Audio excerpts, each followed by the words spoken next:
सौभाग्य दिन बंतला ग्राम ये अंचल जे पल्ली कवि ससुर घर गाँव में 150तम जयंती अनुष्ठित होउछि।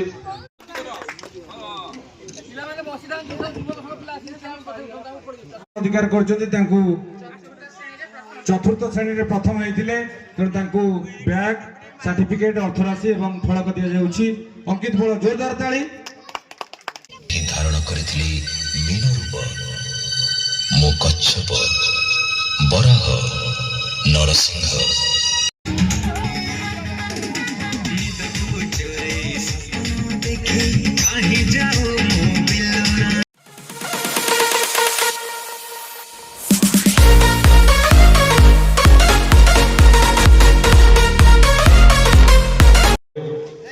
एवं कार्यक्रम आरंभ हो पिला पुणी थे अनुरोध करुच्ची धीरे स्थिर भाव में आग सीट छाड़ी आग 3टा लाइन छाड़ी बसतु आगे आम गुरुजन मैंने बसवे तुम मैंने 2-3टी लाइन छाड़ी महोदय को अनुरोध करुच्ची सभा कार्यक्रम परिचालना करने। धन्यवाद। आम गहन जहाँ ये कार्यक्रम आयोजित होती पल्ली कवि नंदकिशोर बल और पत्नी कोकिला देवी प्रतिकृति में माल्यार्पण करने प्रदीप प्रज्वलन करने मैं समस्त अतिथिवृंद को निवेदन करुच्ची दयाकोरी चलते।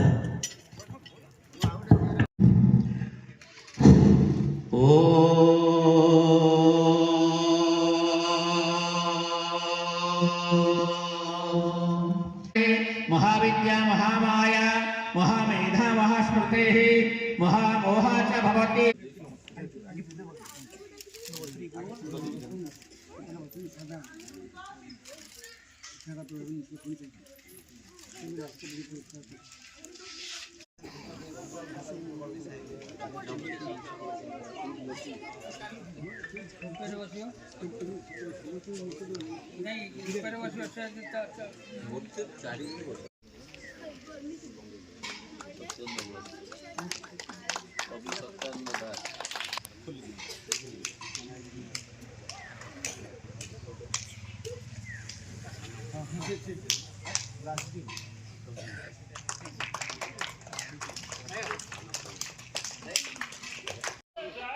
प्रथित जोशा कवि पल्ली कवि नाम जे परिचित पल्ली कवि नंदकिशोर बलंकर आज हूँ 150तम जन्म जयंती। यह एक विशेषत्व तांकर ससुर घर गाँ हूँ बंतला तेणु सहधर्मिणी होती कोकिला देवी। तेणु आज प्रारंभ जहाँ फोटोचित्र अतिथि माने पुष्पमाल्य अर्पण करी प्रदीप प्रज्वलन कले से 2 जन महान व्यक्तित्व आम पाखरे प्रतिछवि आकार रे आम पाखरे उपस्थित अछंती। तेणु यही अवसर रे उपस्थित समस्त को हार्दिक अभिनंदन जनाऊँगी। जो मान नाम नहीं कि आमंत्रण करिछि इंजीनियर सरोज सामल जे कि कार्यक्रम आवाहक तांको अनुरोध पुणी थे करुच्ची से मंच निकट को पाछ टाणिया पाए। यही अवसर रे आम गहन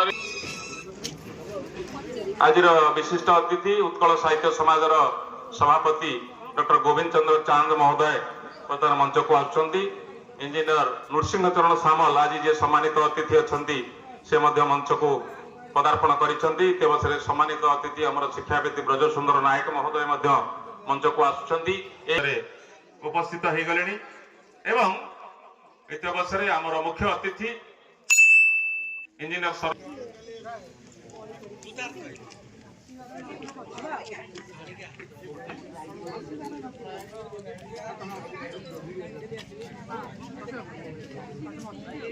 उपस्थित अच्छा 2 जन छात्री आसते से मंच निकट को आस।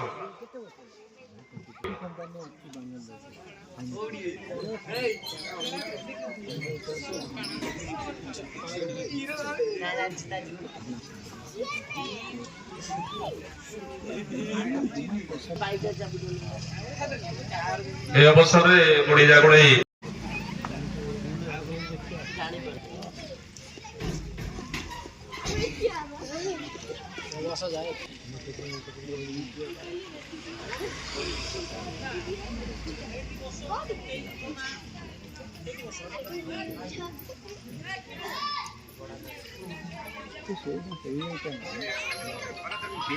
मंच को आसवा।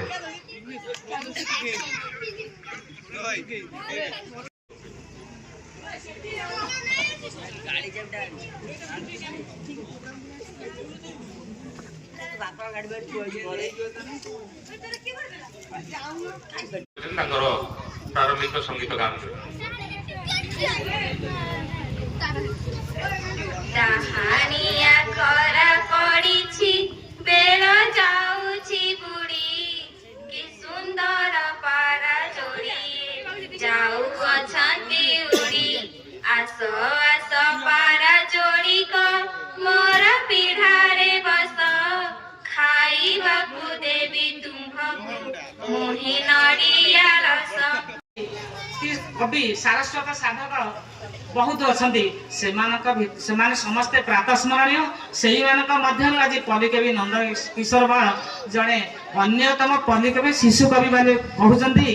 କିନ୍ତୁ ଶିଶୁମାନଙ୍କ ପାଇଁ ଯେଉଁମାନେ ଶିଶୁମାନଙ୍କ ମନସ୍ତତ୍ୱ ବୁଝି ସେ କବିତା ଲେଖିଛନ୍ତି, ନିଜେ ବୁଝି ଅନ୍ୟକୁ ବୁଝଉଛନ୍ତି, ନିଜେ ପଢ଼ି ଅନ୍ୟକୁ ପଢ଼ଉଛନ୍ତି। ଶିଶୁମାନେ ଯୋଉଠି ଭଲ ପାଆନ୍ତି। ସମସ୍ତଙ୍କୁ ନମସ୍କାର। ଆଜିର এই দ্বিতীয় ଅଧିବେଶନ ବା ଆଲୋଚନା ସଭାର ସଭାପତି, ମଞ୍ଚାସୀନ ଅତିଥି ମାନେ, ମଞ୍ଚ ସମ୍ମୁଖରେ ଥିବା ସାରସ୍ୱତ ସାଧକ, ବୁଦ୍ଧିଜୀବୀ, ଗୁରୁଜନ ମାନେ ଏବଂ ପିଲାମାନେ, ଶିକ୍ଷକ ମାନେ, ଅଭିଭାବକ ମାନେ ସମସ୍ତଙ୍କୁ ମୁଁ ଦ୍ୱିତୀୟ ଭଞ୍ଜ ସାହିତ୍ୟ ସଂସ୍କୃତି ସଂସଦ ଏବଂ ବୁଢ଼ୀଜାଗଳ ୟୁଥ୍ କ୍ଲବ ତରଫରୁ ସ୍ୱାଗତ ଜଣାଉଛି, ଅଭିନନ୍ଦନ ଜଣାଉଛି। ଆପଣମାନେ କଷ୍ଟ ସହି ଆଜି ଏହି ଜୟନ୍ତୀ ଉତ୍ସବରେ ଯୋଗଦାନ କରିଛନ୍ତି ଏବଂ କୃତଜ୍ଞତା ଜଣାଉଛି। ଆଜି ସୌଭାଗ୍ୟର ଦିନ ବନ୍ତଳା ଗ୍ରାମ ପାଇଁ, এই ଅଞ୍ଚଳ ପାଇଁ ଯେ ପଲ୍ଲୀ କବିଙ୍କର ଶ୍ୱଶୁର ଘର ଗାଁରେ ତାଙ୍କର 150ତମ ଜୟନ୍ତୀ ଅନୁଷ୍ଠିତ ହେଉଛି ଏବଂ ସେଥିରେ ଯେଉଁ ମାନ୍ୟଗଣ୍ୟ ସାରସ୍ୱତ ସାଧକ ମାନେ ଆଜି ଉପସ୍ଥିତ ହୋଇଛନ୍ତି, ଏ ମାଟି ବନ୍ତଳା ଧନ୍ୟ ହୋଇଛି। ତେଣୁ ଗ୍ରାମବାସୀଙ୍କ ତରଫରୁ ଆମେ ପୁଣି କୃତଜ୍ଞତା ଜଣାଉଛି। ଆଜି ଏ ମାଟି ହେଉଛି ବନ୍ତଳା, ଓଡ଼ିଶାରେ 6-7ଟି ବନ୍ତଳା ନାମରେ ଗାଁ ଅଛି। ତେଣୁ ବହୁତ ସାହିତ୍ୟିକ ମାନେ ଭାବନ୍ତି ଯେ ଯେହେତୁ ତାଙ୍କ ଗ୍ରନ୍ଥାବଳୀରେ ଲେଖା ଅଛି ଅସୁରେଶ୍ୱର ଅନ୍ତର୍ଗତ ବନ୍ତଳା ଗ୍ରାମରେ, କେହି ଭାବନ୍ତି ପାଟକୁରା ଅଞ୍ଚଳରେ ଗୋଟେ ଉଷୁମା ପାଖରେ ବନ୍ତଳା ଅଛି, ବଡ଼ଚଣା ପାଖରେ ଗୋଟେ ବନ୍ତଳା ଅଛି, ଅନୁଗୁଳ ପାଖରେ ଗୋଟେ ବନ୍ତଳା ଅଛି ଏବଂ ବାଲେଶ୍ୱର ଜିଲ୍ଲାରେ ମଧ୍ୟ ଗୋଟେ ବନ୍ତଳା ଅଛି। ତେଣୁ ଦ୍ୱନ୍ଦ୍ୱ ଉଠେ। ତେଣୁ ଆମର ମଧ୍ୟ ଆମର ଉତ୍ତର ପିଢ଼ିର କିଛି ମାନେ କମ୍ୟୁନିକେସନ ଗ୍ୟାପ୍ ବା ଆମେ ସେତିକି ପ୍ରଚାର ପ୍ରସାର କରିପାରିନଥିଲୁ ବଂଶଜମାନେ। ତେଣୁ এই ଦ୍ୱିତୀୟ ଭଞ୍ଜ ପଲ୍ଲୀ କବିଙ୍କର ଶ୍ୱଶୁର ଘର ଗାଁ এই ମାଟିରେ, এই କ୍ଷୁଦ୍ରପଲ୍ଲୀ ବନ୍ତଳାରେ। ତେଣୁ এই ଛୋଟିଆ ପଲ୍ଲୀ ଚିତ୍ର ଆପଣମାନେ ନିଶ୍ଚିତ ଭାବରେ ଦେଖୁଥିବେ। ଗ୍ରାମ ଦେବତୀ, ତାପରେ ଆମର ଖଣ୍ଡାୟତ ବସ୍ତି ଏବଂ ଅନ୍ୟାନ୍ୟ ସମ୍ପ୍ରଦାୟର ଲୋକ ଅଛନ୍ତି। 3ଟି ପଡ଼ା ଅଛି ଆମର, ସେପଟେ ଗୋଟେ ପଡ଼ା, ଏପଟେ ଗୋଟେ ପଡ଼ା, 3 ଗ୍ରାମ ଦେବତୀ ଅଛନ୍ତି। ତେଣୁ এই କ୍ଷୁଦ୍ରପଲ୍ଲୀ ବନ୍ତଳା, ତେଣୁ এই ବନ୍ତଳା ମାଟିକୁ ସମସ୍ତ ଅତିଥିମାନଙ୍କୁ ପୁଣି ଥରେ ସ୍ୱାଗତ, ବିନମ୍ରତାର ସହ ପ୍ରଣାମ ଜଣାଉଛି। ଆଜିର এই କ୍ଷୁଦ୍ର ସଭାରେ ମୁଁ ସଂକ୍ଷେପରେ ସେମାନଙ୍କର ପରିଚୟ ପ୍ରଦାନ କରୁଛି। ମୁଁ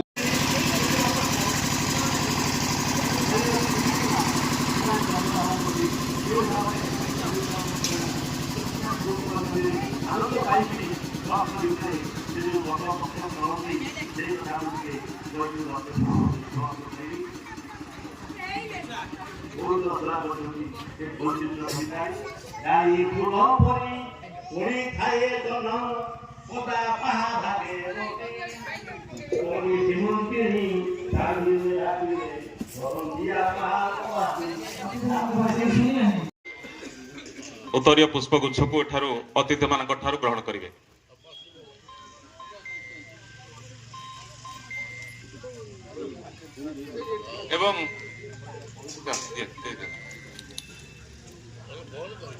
ଏବଂ ସେଇଠି ଅନୁରୋଧ କରୁଛୁ ଆମର ଆଜିର ଯିଏ ସମ୍ବର୍ଦ୍ଧିତ ହେଲେ ଏକାଦଶୀ ପ୍ରଧାନ, ସେ ସମ୍ବର୍ଦ୍ଧନାର ଉତ୍ତରରେ ଦୀପଦ କଥା ରଖିବେ।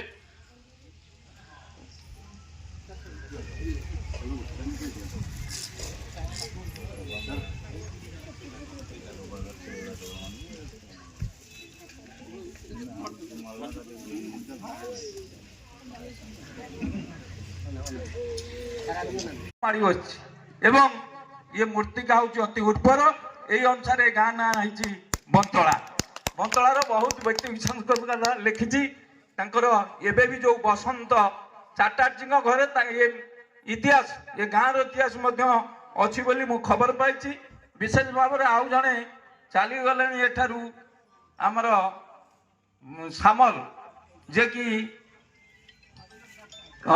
नहीं रवीन्द्र कुमार सामल तो आम कॉलेज को भी दान कर चलीगले କୋକିଳ କବିଙ୍କ ଘରେ ରହିକି ସେ ପଢିଛନ୍ତି ଏବଂ ଚାଲି ଚାଲି ଏଇପଟେ ଯାଇ ଆମର ଗୋଟେ ଗୋଜବଣ ଅଛି ନଦୀ ନାର ପାଇ କୋକିଳ କବିଙ୍କ ଘରେ ରହିକି ପଢିଛନ୍ତି।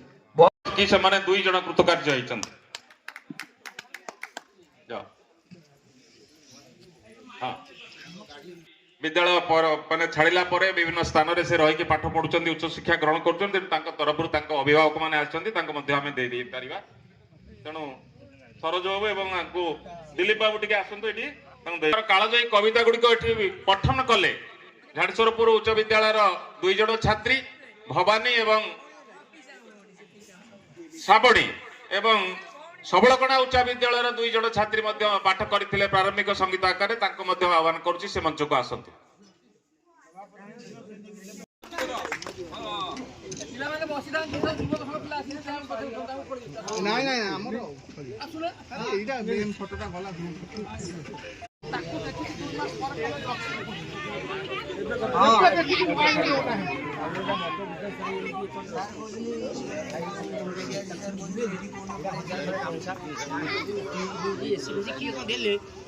आज जो संक्षिप्त सभा आमर पुरस्कार वितरण सभार आरंभ होगा जाऊँगी।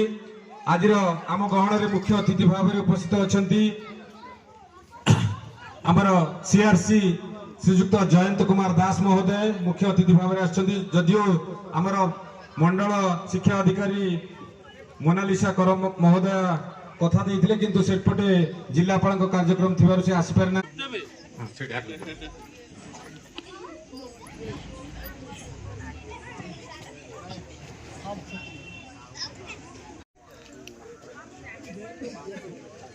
तेणु बर्तमान आमर अतिथि सत्कार सरी तेणु मु समस्त परिचय तो देछि तथा संक्षेप में पुणी थे श्रीजुक्त जयंत कुमार दास महोदय एवं से आम गण आम कथा रक्षा करी उपस्थित अच्छी एवं आम विद्यालय नुआ करी से जॉइन कला परे से आमर प्रथम सभा उपस्थित अच्छा एवं सम्मानित अतिथि गुरुजन मान को प्लस सार मान को छोट छोट पिला मान को मोर नमस्कार। कहबार उद्देश्य होची आज होची पिलांकर जेमती खेल कूद वार्षिक परीक्षा जमती भल नंबर रखे पुरस्कार दबा आम पिला बेले जिते बड़े मोर जन्म होची 62 मसीहा 67-68 मसीहा जिते पाठ पढ़ा आरंभ कलु आम स्कूल थे गुरुजी बाबग्राही बराड़ आम यही बाटे जावासिया होता ये बाटला बंद थी बड़ई साई पाखे जदि गुरुजी देखिलु कौन सी पिला आम बंतला गाँव जी से स्कूल भितर नथिबो कहबार ना कई थिबो बिली कि जना नथिला किंतु आज माने सार माने माने गवर्नमेंट एमिति करची माड़ दबनी पार्टी करबनी पिला माने पदारे नाचुचेनी प्रतियोगिता द्वितीय सामल श्रेयांश तापर रहले ओम प्रकाश सामल बॉयज सब जूनियर दौड़ प्रतियोगिता प्रथम ओम प्रकाश सामल के सरी गलानी से फास्ट फुल दिला जळाई तू उठे छु डू गले या फोन में ए गांडो एपटे जा दीदी को माइक्रोफोन में अधिकार करछथि तांकू चतुर्थ श्रेणी रे प्रथम हेतिले तांकू बैग सर्टिफिकेट अर्थराशि एवं फलक दिया जाउछि। अंकित बोलो जोरदार ताली।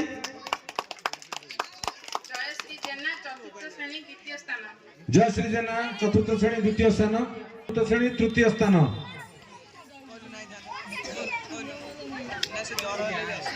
हाँ नहीं घर राबारांग से आम विद्यालय पंचम श्रेणी रे पाठ पढ़ुले पंचम रे प्रथम होइतले जोरदार करताली। तम सीनियर भाई जे षष्ठ को जाइछंती से प्रथम होइतले अंकिता प्रियदर्शिनी स्वाई पंचम श्रेणी द्वितीय स्थान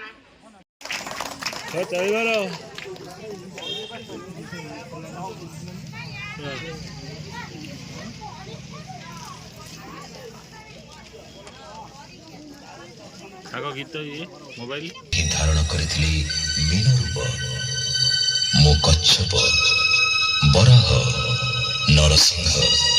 गीतटी होची टिकी टिकी टिकी चढ़ई।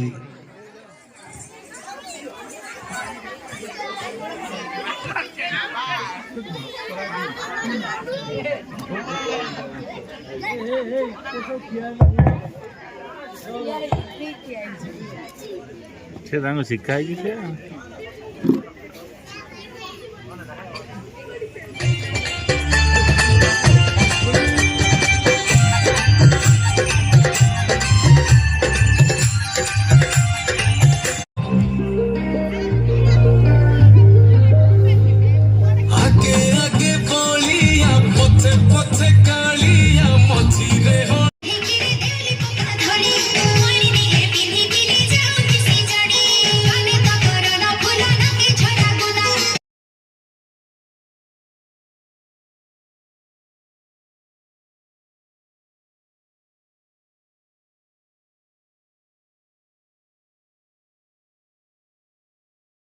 ତରଫରୁ ତାଙ୍କୁ ମଧ୍ୟ ଅର୍ଥ ରାଶି ପ୍ରଦାନ କରାଯିବ।